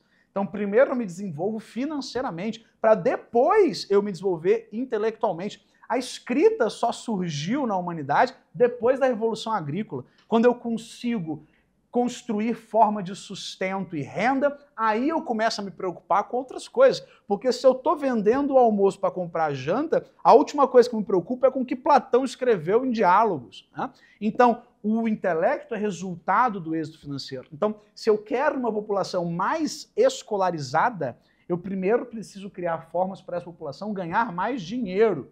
E para ela ganhar mais dinheiro, ela tem que ter uma mão de obra mais qualificada. Para ter mão de obra qualificada, ela tem que ter ensino técnico. E tendo ensino técnico, depois, aí sim, ela vai entrando num caminho mais promissor até chegar num caminho intelectual, caso seja necessário ou desejado. Debalde, está muito rica a conversa, mas vamos lembrar aqui do tema do debate, né? Manter, reformar ou aprimorar o ensino público... Ou acabar. Acabar o ensino público superior brasileiro, né? Você trouxe vários elementos aqui que, evidentemente, se formos a termos, a gente precisa de reforma. Mas vamos dar um passo atrás aqui em termos que a gente já botou. Trouxeram os dados aqui, um aluno de ensino superior, ele custa ao Estado 4, 5 vezes mais do que um aluno de ensino básico. Em 2023, menos de metade dos estudantes de 15 anos de idade atingiram a nota mínima no exame da PISA em matemática e ciências. Agora, um indicador do próprio MEC, né? Apenas 56% das crianças do segundo ano do ensino fundamental são alfabetizadas. Se a gente não tem a base, o ensino básico, minimamente aceitável, faz sentido a gente gastar essas montantes de recursos em um país que, per capita, é pobre, o Brasil é pobre per capita, em termos per capita, faz sentido a gente gastar esses recursos públicos no ensino superior? Não, não faz. Não faz, mas, ao mesmo tempo, o orçamento é impositivo, então também não tenho como não gastar, né? Então, agora, claramente, a pirâmide está invertida, né? E a educação básica, ela deveria ser o foco, não tem a menor dúvida. Estados que fazem o dever de casa bem direitinho possuem, por exemplo, como o Espírito Santo, que não tem uma universidade estadual, e nem deveria ter, tá? Porque tem essa discussão, a gente tem que ter uma estadual aqui, porque não tem, não precisa ter. O que não falta no Espírito Santo é vaga no ensino superior, né? Então, veja como o dever de casa na educação básica é bem feito. Você tem recurso suficiente, boa alocação, bons resultados, né? Se vai para a esfera municipal, você tem alguns desafios a mais em algumas localidades mais de interior, mas a educação no Espírito Santo é muito bem avaliada, né? E, em parte, eu diria, porque você não tem um colosso superior para administrar, né? Imagine, se nós tivéssemos que pegar o mesmo orçamento para a educação do Espírito Santo e distribuir esse orçamento para ensino básico e agora bancar a Universidade Estadual do Espírito Santo. Pronto, agora eu dividi o bolo, né? Então, eu tenho menos recurso onde mais precisa, né? Então, agora, dá para ir além? Dá para ir além. Eu posso também começar a tirar o peso do Estado dessas instituições também do ensino básico, do ensino fundamental e médio, pagando, né, fazendo a mesma ideia do voucher para estudantes em instituições privadas, né? Existem institutos que fazem isso, talvez um dos mais relevantes aqui seja o Instituto Pontes, eles basicamente pagam vagas em instituições privadas, né? Então, essas instituições vão formar aqueles alunos com excelência, já comprovada, garantida, né? Então, o Estado poderia se desonerar ainda mais. É muito interessante porque sempre que alguém no governo fecha uma escola, é um escândalo. Estão fechando escolas. Como assim fechando escolas? E aqui nós passamos por isso. Quando a educação passou a ser integral, ora, se eu tinha turno de manhã e de tarde, agora eu só tenho um turno que pega os dois, não cabe todo mundo, né? E aí, ao mesmo tempo em que o governo começa a usar o turno integral, ele começa também a fechar escolas. E as pessoas falam, como assim? E tal. O raciocínio é simples, está nascendo menos gente, né? Então a pirâmide está se invertendo, em questão de pouco tempo eu vou precisar de menos vagas. E como é que eu faço para precisar de menos vagas se eu não posso mexer na estrutura? Então, modificar a estrutura para ter essa flexibilidade que se adequa à realidade é fundamental para atender a essa pirâmide invertida, por exemplo, né? Então o Estado com certeza vai conseguir ser muito mais otimizado com esse tipo de medida. Partindo do pressuposto sobre não conseguir mudar essa estrutura engessada, né, de muitos anos, tem uma pesquisa que fala, um dado recente, que 30% dos recém-formados enfrentam dificuldade de se inserirem no mercado. E aí a gente também, o Marcelo trouxe o dado que cada aluno custa anualmente R$53 mil. Então, se um curso em média de 4 anos, todo mundo está pagando cerca de R$200 mil para ele devolver para a sociedade aquilo que ele está estudando. E a minha pergunta é, será que os cursos oferecidos, eles estão refletindo a demanda do país e do mercado? Se não estão refletindo, o que a gente poderia fazer? Será que seria viável cortar, não extinguir, assim, mas redirecionar verbas, por exemplo, para cursos de oceanografia, arqueologia, que não representa a demanda do Brasil hoje, e direcionar essa verba para cursos que têm mais demanda no mercado, né? Acho que todo mundo que está presente aqui é do mercado, sabe que mão de obra é uma coisa que está muito difícil de encontrar e qualificada. Então, será que faz sentido hoje, no modelo público de universidade, fazer essa reforma? Que assim, não é uma estrutura muito grande, mas tentar direcionar essa verba para cursos que realmente têm a ver com a demanda do Brasil atualmente. Perfeito. Eu vou dar as respostas em 2 pontos. Primeiro, voltado à lógica utilitária, que é o que você está trazendo, né? A instituição deve atender a uma demanda social de mercado e aquilo que não cumpre essa demanda deveria ser extinto ou não. Ao meu ver, depende do propósito da instituição. Então, por exemplo, eu posso ter uma instituição cujo objetivo não seja necessariamente atender uma demanda de mercado e ela pode ter a sua razão de ser. Tudo bem. Até Platão dizia, né, aqui no Diálogos, eu tenho um trechinho interessante. Ele diz assim, sobre o intelecto, né? Sobre o intelecto. Podes assegurar-te que teu impulso para o discurso racional mostra-se nobre e divino, mas convém que treines, enquanto ainda és jovem, naquilo que parece inútil e é considerado pela maioria das pessoas pura loquacidade. Se não o fizeres, a verdade te escapará. Como assim? Os gregos entendiam que o intelecto, a busca por essa formação humanista clássica, ela prevê como pré-requisito uma espécie de ócio, porque o saber não se presta só ao que é útil, principalmente o saber humano. Então, depende um pouco do propósito que eu entendo para a instituição. Então, por exemplo, dentro da estrutura acadêmica, algumas formações voltadas às humanidades não vão atender demanda social imediata nenhuma, mas elas cumprem um papel de longo prazo que me parece razoável.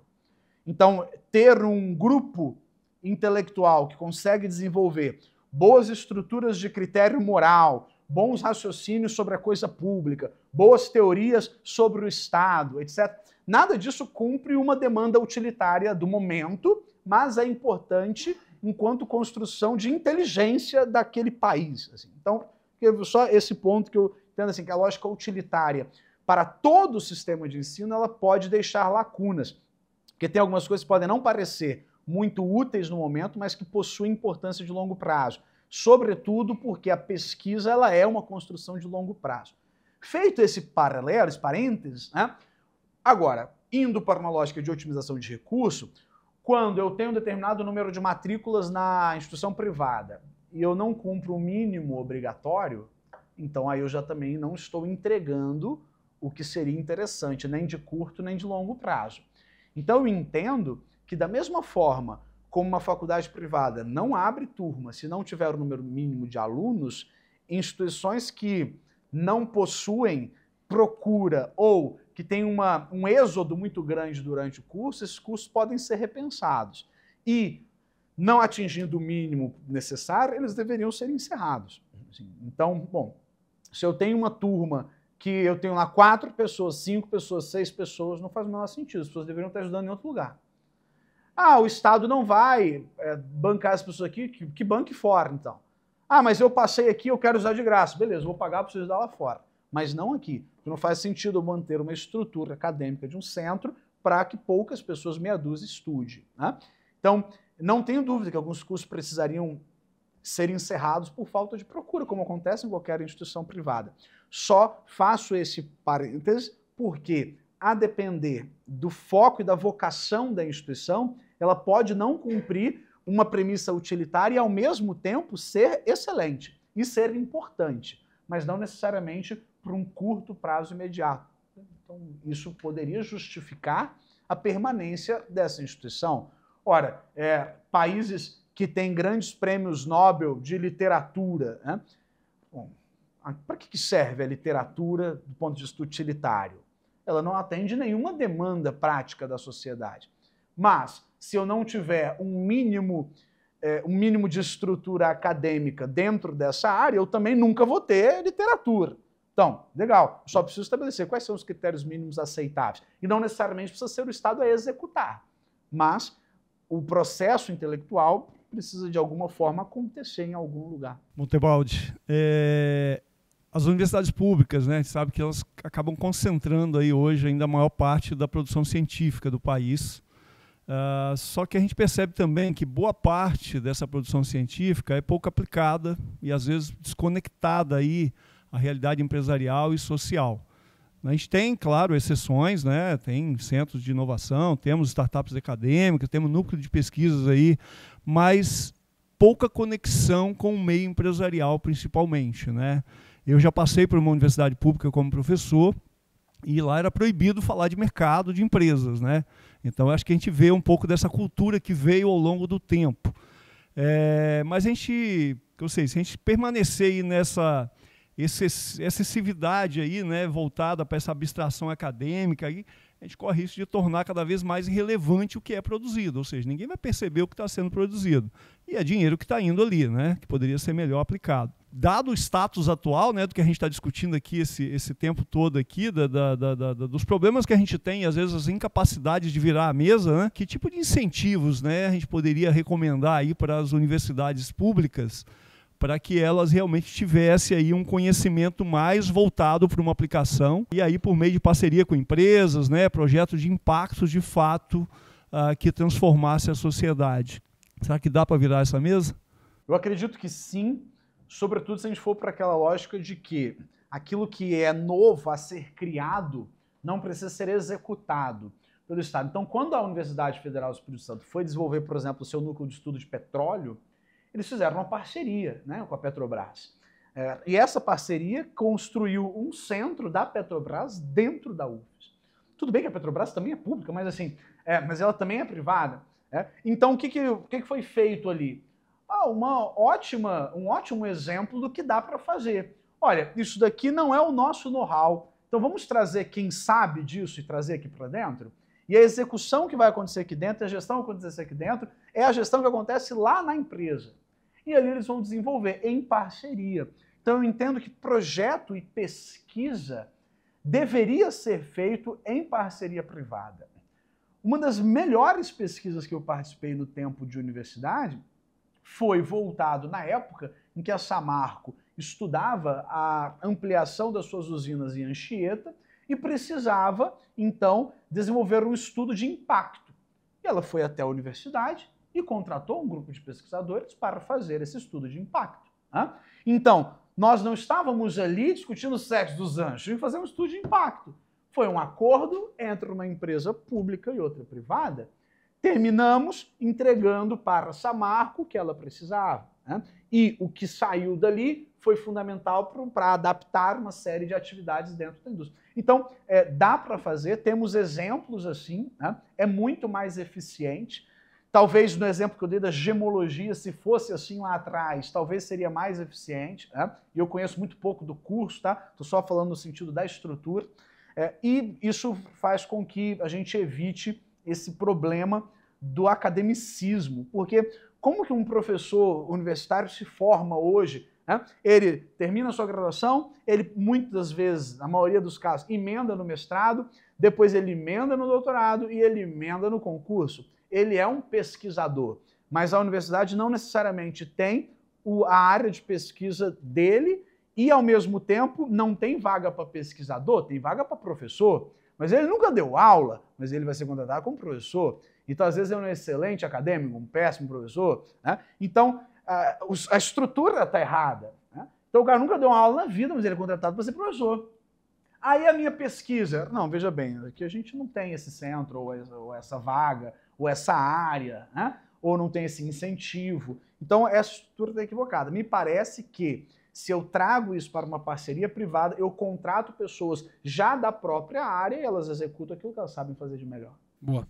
Gabriel, a gente vai para a nossa última rodada de perguntas. Vou pedir tanto para os entrevistadores quanto para você a gente tentar agora ser mais restrito aos 4 minutos. E, enfim, vamos lá, vou começar a minha última aqui. Me parece, você não precisa responder agora, você vai ter seus 4 minutos para fazer as considerações finais ao final, que você está ou pelo fim, ou, no mínimo, por uma boa reforma desse modelo.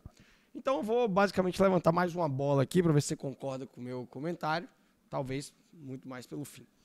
Analisando tudo que foi trazido aqui, me parece que está tudo muito errado no modelo que a gente tem hoje, ele está caminhando cada vez mais para o insucesso. Nós trouxemos números, trouxemos pautas ideológicas, mas teve uma coisa que aí faltou na minha avaliação, que é o motivo pelo qual, o fim para o qual as universidades públicas estão sendo utilizadas hoje por quem está no poder.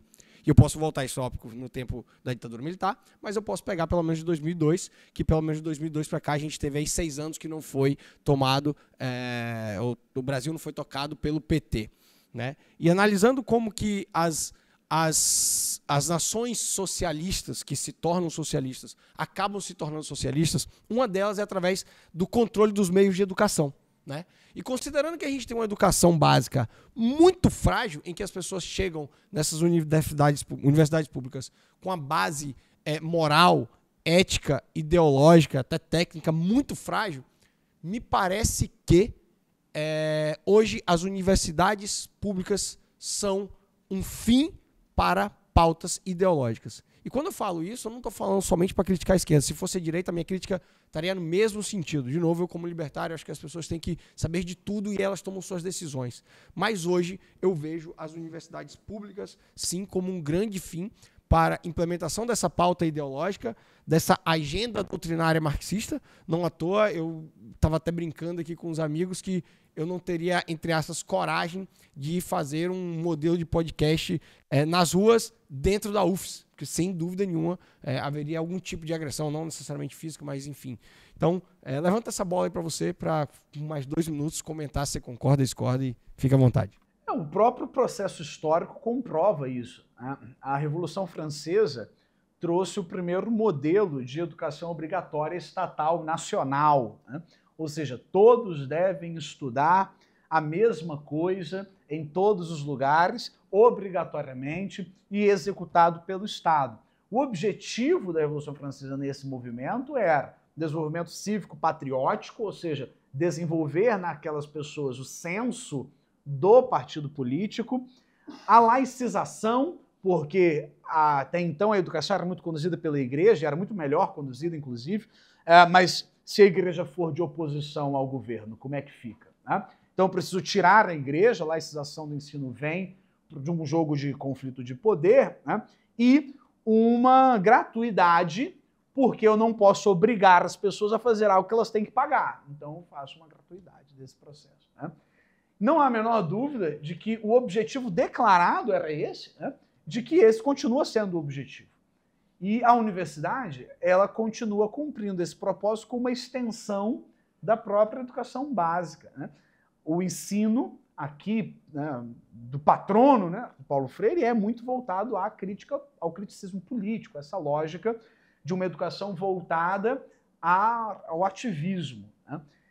Esse modelo não é assim por acaso, ele foi feito para ser assim. Ele está estruturado teoricamente para ser assim. Ele é curricularmente montado para ser assim. Então eu não posso nem dizer que deu errado, né? Porque se ele foi feito para ser assim, ele é assim, então ele é um case de sucesso, né? Ele foi feito para formar militantes, ele forma militantes, então ele está cumprindo o papel, tá? Ele cumpre o papel. Errado seria se tivesse sido montado assim, uau, está acontecendo algo diferente, né? Bom, e aí o que me parece, né?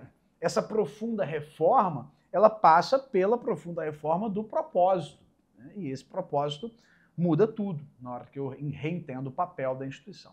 Gabriel, na sua visão, quais seriam os 3 principais pontos dessa reforma? Legal. Primeiro, modelo de contratação, tá? Porque é ele quem permite mexer em todo o resto. Então, eu preciso mudar o modo como eu contrato os servidores. Segundo, o modelo de financiamento. Eu não necessariamente preciso executar tudo pelo próprio Estado. Então, o do Estado não vai acabar, mas eu contrato de um jeito diferente e eu não preciso absorver todas as pessoas aqui dentro, né? E o terceiro é para que serve, qual será a vocação de cada instituição. Porque, para mim, é muito claro que uma instituição universal é uma instituição especializada em nada. Então, qual é a vocação do que nós seremos muito bons? E isso envolve um projeto de nação que não é muito hábito no Brasil. Assim, né? Qual que é o plano de Estado que o Brasil tem para os próximos 20 anos? Ninguém sabe. Ninguém sabe porque não tem, né? É sempre para os próximos 2, a próxima eleição. Então é sempre nesse picado.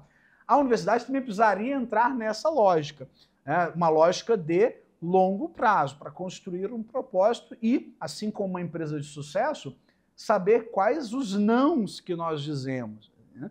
Então, uma empresa de sucesso, ela não quer dizer sim para todos os mercados, ela vai dizer não para a maior parte e vai se centrar em algo específico. Os polos de referência são assim. Então, modelo de contratação, modelo de financiamento e o propósito da instituição. Ter uma instituição de ensino superior menos universal, mais especializada, e ao ser mais especializada numa determinada vocação, atrair, se tornar um centro daquilo, e não uma tentativa de ser um pouco de tudo. Gabriel, hoje as universidades públicas e federais, elas têm autonomia didático-científica, né, para tocar os seus cursos e os seus projetos. De forma bem pragmática, como que a gente garante que essa autonomia ela vai muito mais para um lado de um instrumento que vai eventualmente trazer inovação, trazer alta performance, e não para um lado de uma blindagem contra cobranças legítimas que a própria sociedade tem contra essas universidades, né? No estilo de, eu posso fazer porque tenho autonomia, porque eventualmente a Constituição me assegura essa autonomia, né? Perfeito. E como um bom liberal, entendo o seguinte, a universidade deve ser medida por métricas claras, precisas, mas ela deve ter a autonomia para executar o que ela quiser lá dentro, inclusive para executar um monte de porcaria. Tá?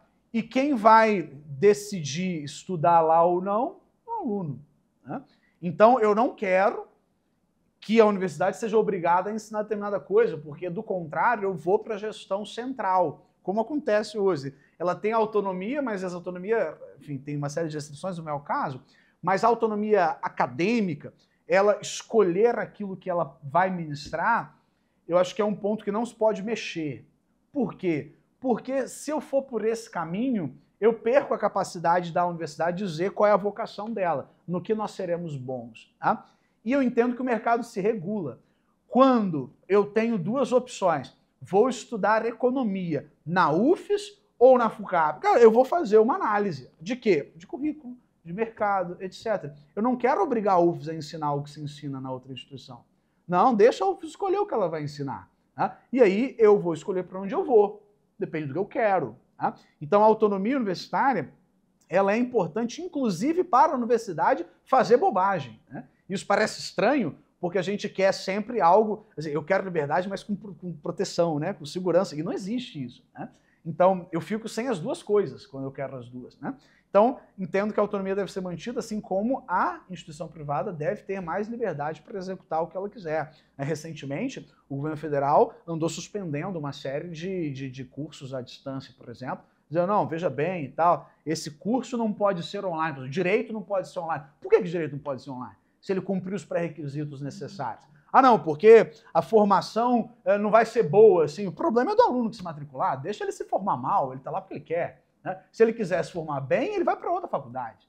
Então, essa lógica de liberdade de mercado, ela precisa extrapolar o preceito da segurança. Ah, não, eu quero liberdade desde que alguém me garanta o quentinho. Não, não, deixa ser ruim mesmo e as pessoas não vão para lá. É mais ou menos por aí. Gabriel, eu não vou fazer uma pergunta porque a pergunta já foi respondida, então eu só gostaria de confirmar essas 3 propostas de reformas significativas que a Lúcia perguntou, né, quais são as 3 grandes ações que dentro do sistema universitário brasileiro nós podemos tomar para reformar. E você trouxe 3 questões. Né? E ano que vem, é um ano de eleição, a gente tem o dever de decidir o nosso senador e o nosso deputado federal. Eu acredito que uma das coisas que eu vou querer olhar na cada uma das propostas desses políticos vai ser a leitura deles sobre o que precisa ser reformado no ensino superior brasileiro também. Né? Então você falou que uma das importantes reformas é o modelo de contratação dos profissionais. Então imagino diferentes tipos de contrato, de cargas horárias, de privado, público, enfim. Reformar os nossos modelos de contratação para ele ser mais moderno, para ele ser mais eficiente, atrair melhores profissionais e reter melhores profissionais. Reformar o nosso modelo de financiamento do aluno, seja sistemas como o ProUni, que podem ser reforçados, né? E também ter, eventualmente, o aluno público ali mesmo. E você falou das universidades terem capacidade, autonomia para criar sua própria vocação. Eu imagino que é quase que uma vocação regional. Né? Se a gente está no estado do agronegócio, eu imagino que você está querendo dizer essa universidade tem que se especializar em agronomia, em biologia, porque aquela mão de obra vai ser específica para a demanda daquela região. Acho que é isso que eu só quero confirmar esses 3 temas, porque ano que vem eu vou me lembrar desses para procurar lá nos nossos potenciais candidatos quem está tentando trazer respostas nesses assuntos. Perfeito. Eu acho que ninguém vai propor isso, né? Mas na reeleição. Tá? Mas porque é uma lógica muito profunda de reforma, de lei, e que mexe numa estrutura que é a pior do serviço público. Eu não tenho a menor dúvida de que a estrutura pública de educação é o maior vespeiro do serviço público. Porque ele é o mais aparelhado e ele é o mais ideologizado. Eu tenho várias estruturas públicas aparelhadas, mas ideologizadas como a educação não tem. Você poderia dizer, pô, a estrutura judiciária é aparelhada? É, mas ela não é tão ideologizada. A estrutura de saúde é aparelhada? É, mas ela não é ideologizada. Agora, quando você entra... A estrutura econômica é aparelhada? É, mas ela não é tão ideologizada. Agora, quando você entra na estrutura da educação, ela é extremamente ideologizada. E aí qualquer mínimo movimento recorre-se a todo tipo de estratégia política, ideológica. Assassinato de reputação, desconstrução de uma série de coisas, transforma-se a vida das pessoas no inferno. Tá? Basta ver, né? No governo anterior, todos nós sabíamos quem era o ministro da Educação. Nós sabíamos o currículo Lattes do ministro da Educação. Porque quando se supôs um ministro da Educação, o pessoal foi lá no Lattes dele, descobriu que ele não tinha terminado o doutorado, mas dizia que ele era doutor. Peraí, olha só, ele não terminou o doutorado, não sei o quê. Quem é o ministro da Educação hoje? né? Então, o assunto morreu. Por que o assunto morreu? O assunto morreu porque não tem reforma nenhuma nessa estrutura aparelhada e ideologizada. Como não há nenhuma proposta de reforma, fica tudo como está. Ninguém está preocupado com isso e tal. Agora, a primeira pessoa que disser vou mudar isso daqui, nossa senhora, terá uma vida muito difícil. Tá? Então, eu acredito que poucas pessoas vão se dispor a isso num período de eleição. Mas, caso alguém apareça, você me manda também, tá? Para a gente ver se vale. Tevaldi, pegando a parte da reforma sobre a vocação, né? As universidades precisam ter a vocação, tentar fazer tudo igual o pato, né? Anda, nada, voa, não faz nada direito. Perfeito. Mas olhando aqui numa lógica do Estado, você acha que o Estado deveria, você citou em alguma resposta anterior, as principais vocações são filosóficas, pesquisa, mercado e política. O Estado deveria concentrar seus recursos próprios aqui para alguma dessas 4 vocações ou deveria dar mais liberdade às universidades, numa hipótese, obviamente, que a gente reforma o ensino superior público e não acaba com ele, deveria seguir pelo lado de escolha e vamos ver o resultado, ou, poxa, aqui entendendo como Estado, a gente tem que financiar mais a pesquisa, o mercado, ou qualquer um desses tipos? Entendo que seriam parcerias diferentes.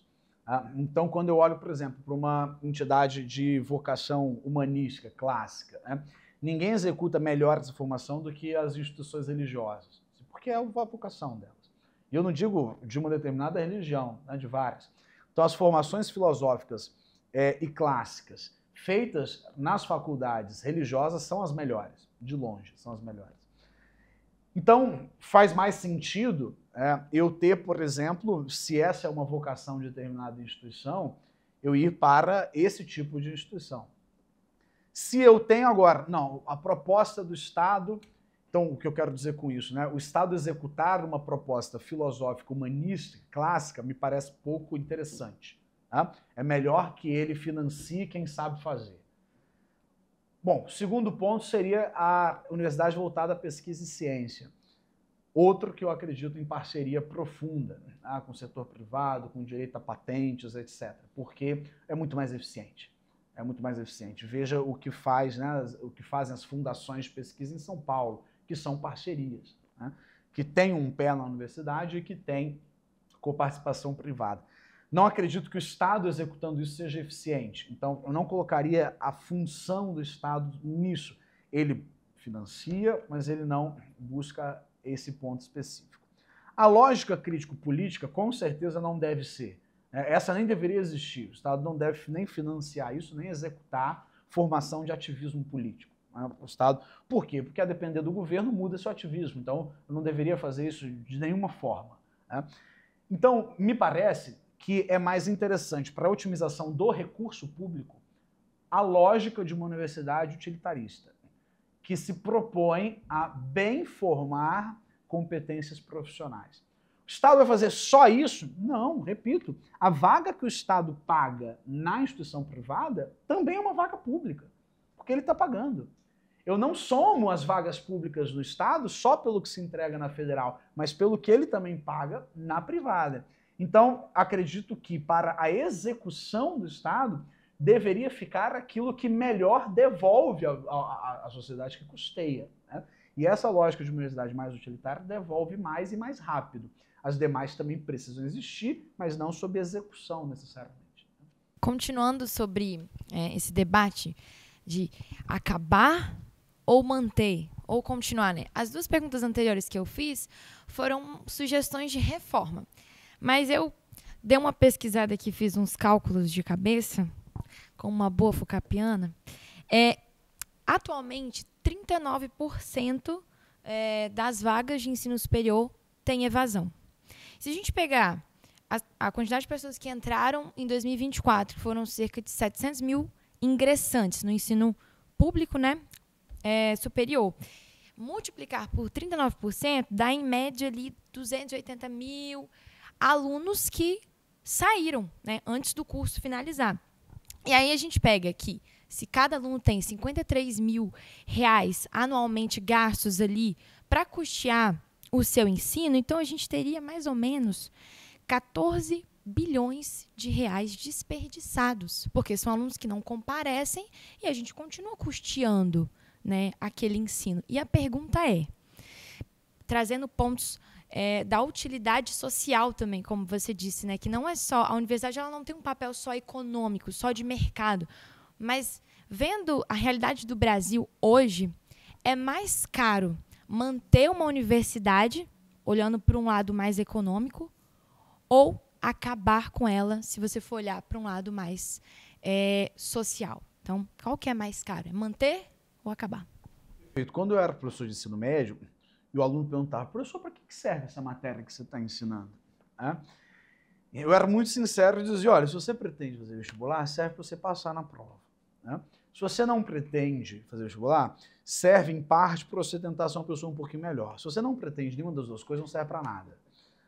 Então, só que o problema é que tem alguns conteúdos que não te fazem uma pessoa melhor, necessariamente. Então, eles também não cumprem. Se você não tem o objetivo de fazer uma prova, não serve para nada. Nada mesmo, né? Então, por que as pessoas abandonam as faculdades? Pelo mesmo motivo que eles abandonam o ensino básico. Porque não vê utilidade, aplicação. Tem sempre o cara que está num conflito existencial, não é isso que eu queria e tal, mas tem o cara que falou, infelizmente não dá para tocar isso aqui não vai me levar onde eu preciso. Agora, procure o índice de evasão de escolas técnicas. Baixíssimo. Não tem evasão de ensino técnico. É um ensino pontual, de menor duração, voltado para o mercado de trabalho, a pessoa sabe o que começa, quando termina, o que vai fazer com aquilo. Né? Então, na prática, essa evasão está no fato de que aquela pessoa não encontrou ali o que ela precisa. E na prática, veja que cruel, né? Nós estamos dizendo, não, todo mundo tem que vir para a universidade. Esse cara foi para lá, gastou dinheiro público, perdeu tempo, saiu de lá frustrado, achando que aquilo não é para ele. Né? Ou seja, eu só desconstruí as coisas e ainda gastei dinheiro. Né? Seria muito mais interessante colocar essa pessoa para fazer o que ela é boa ou o que ela precisa e depois, se for o caso, ela procura esse tipo de serviço. Né? Então, ao meu ver, todo tipo de evasão está ligado o fato de que aquele ambiente não atende à minha necessidade. Seja porque eu preciso trabalhar, seja porque eu preciso botar dinheiro em casa, seja porque eu quero um crescimento mais rápido, que aquilo não me interessa, seja que eu estou buscando um negócio que eu não encontro ali. Então, é sempre pela inutilidade. E essa inutilidade, quando ela é generalizada, ela deve levar ao fim de determinado curso, determinada oferta de vaga, né? Ou eu fico um determinado período sem fazer, o que normalmente as instituições privadas fazem. Não abriu turma, legal, no semestre que vem eu tento de novo. Não abriu. No outro eu tento de novo. Determinado período sem abrir, eu encerro aquele curso. Agora, nada me impede, daqui a alguns anos eu tente de novo. Agora, uma vez testado e não girou o meu modelo de teste, né, eu encerro o curso. Então, na prática, entendo que deve sim acabar aquilo que não tem nenhum tipo de escopo ou de aplicação, nem demanda. Né? Ok, vamos lá. Acho que eu sou o último da rodada aqui. Queria voltar no assunto reforma, né, que o Matheus até voltou com ele ali, que você falou de 3 itens, né, a parte da contratação, do financiamento, da vocação. Eu diria que para esses 3 talvez funcionarem, eu teria que ter um 4º aí, que é o modelo de gestão, né, ou seja, como é que eu faço a gestão disso tudo? Bom, mas para mudar esse modelo de gestão, eu acho que eu demando uma reforma administrativa, né, que é mais profunda lá. A gente pode sonhar um dia de chegar em algo que eu possa ter uma concessão privada, né, para gerir as universidades, ou seja, não estou chamando de privatização para não assustar, né? Uma concessão privada aí. Você acha que a gente pode chegar lá um dia? Que eu acho que vai acontecer, tá? Alguns estados vão fazer isso como modelos piloto, vão dar certo e vai começar a ser copiado aqui ou ali. Como já acontece no ensino básico. Então, os bons cases, tem sempre um bom governo que tem a coragem de fazer, executa, começa a dar certo, outros começam a copiar. Normalmente, isso acontece da Bahia para baixo, né, do país, e aí esses modelos vão acontecendo aqui e tal, e você vai tendo um ciclo um pouquinho melhor. Né? Exato, que já ocorre isso. Agora, vai da Bahia para cima, né? não ocorre. Né? E aí eu caio sempre no mesmo aparelhamento, na sociedade de casta, etc. Então, na hora que eu vou pegando toda essa lógica de um grupo que não vai deixar mudar aquela estrutura, ele vai brigar por aquilo, ou seja, morreremos abraçados. Né? Então, as pessoas vão continuar naquela estrutura e isso só vai aumentar as desigualdades regionais no Brasil. A desigualdade regional no Brasil é uma questão dificílima de acabar, né? E provavelmente não vai acabar tão cedo, e muito menos no nosso período terrestre, né? Mas, assim, dá para sonhar com isso? Dá em modelos locais. Acredito que as universidades estaduais farão isso primeiro, como já fazem, na verdade, né? E fazendo esse modelo primeiro, elas vão começando a servir de case aqui ou ali, mas sempre dependendo de algo que a gente não deveria depender, né? Um grupo de pessoas com muita disposição, com muita boa vontade, né? Disposto a passar por um enorme sacrifício pessoal em prol daquilo dali, sem ganhar nada em troca, pelo contrário, né? Para poder fazer esse tipo de mudança. Mas o que é possível é assim, não acredito em algo nacional, eu acredito sempre em algo regional. E aí você vai criando polos bons em detrimento do resto. Bom, chegamos ao fim do nosso ciclo de perguntas, né? E eu vou passar para você, Gabriel, fazer seus 4 minutos finais. Gostaria que respondesse objetivamente a pergunta manter, reformar, acabar. Mas antes de passar para você, eu vou quebrar o protocolo e quero ouvir os meus colegas aqui, né? Se é manter, reformar e acabar. Bom, vou começar por mim, não vou fugir. E quando eu falar de reformar, considerem, por favor, o modelo voucher ProUni ali dentro de reforma, tá? Bom, eu, como um bom libertário minarquista ou anarcocapitalista, estou na dúvida aí, eu voto por acabar. Se eu tivesse esse poder, eu acabaria com as faculdades públicas. Seguindo a ordem, Lúcia. Então, eu votaria por ainda uma tentativa, então seria uma reforma. Reforma. Até pela desigualdade que a gente vive no Brasil hoje. Ok. Renan. Acho que pelo meu viés um pouco mais pragmático, eu acho que seria até impossível a gente acabar com as universidades hoje. O Brasil... Seria do dia para noite, né? Como o Gabriel falou, é um país muito emparelhado. Então, acho que uma reforma profunda ela seria muito importante, principalmente no que a gente tange aqui de orçamento e gasto. Porque a gente gasta muito, não quer dizer que a gente gasta pouco, a gente gasta muito, só que a gente gasta mal.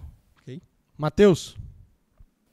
Numa ótica de visão pessoal, eu acho que o modelo de ensino superior público no Brasil não deveria existir. Ele deveria, o recurso deveria ser direcionado para as universidades privadas, mas, obviamente, eu acredito que o caminho que o Brasil vai tomar é o caminho de reformas. Eu só fico um pouco triste da gente ver pouco esse debate de reforma do ensino superior. Como a pergunta foi pessoal, vou te marcar com acabar para não ficar sozinho aqui, hein? Ok. Disseu. Reforma no modelo de voucher. Letícia.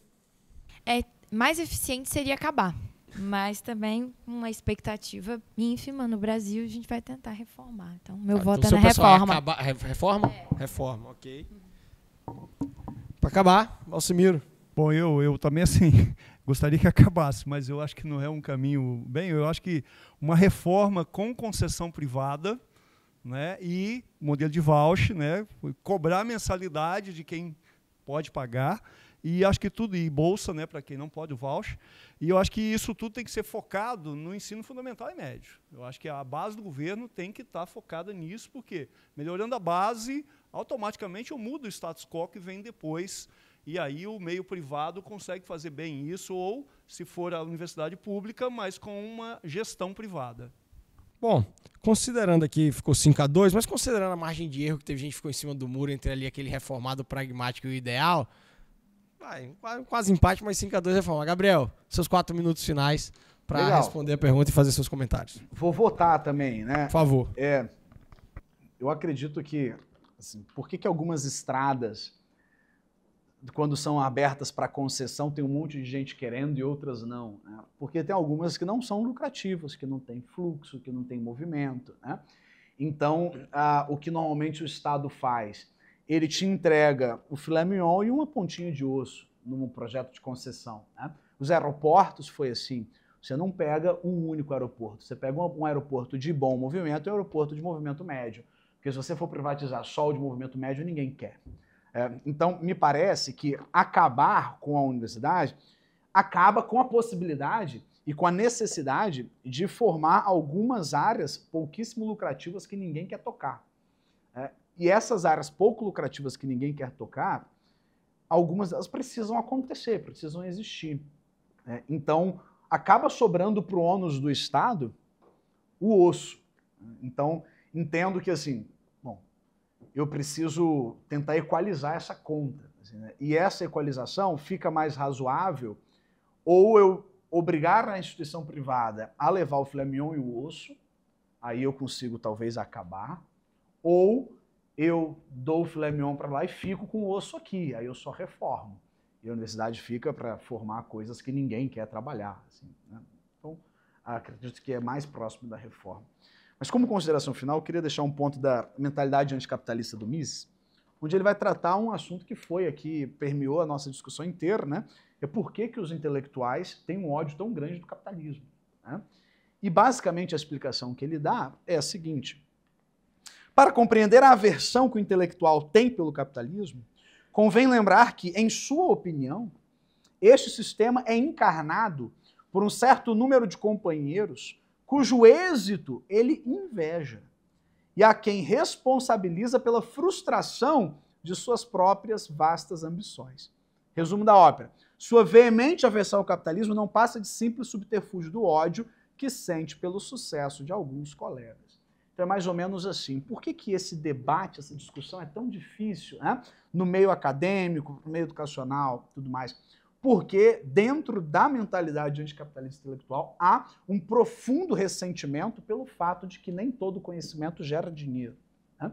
Então as pessoas se sentem muito especiais, embora o mercado não reconheça, o mercado não reconhece a especialidade, o mercado reconhece o quanto de, enfim, problemas você resolve, etc., valor, né? Então, para Mises, a grande frustração, o grande ódio vem do fato de que as pessoas se sentem muito melhores do que elas de fato entregam.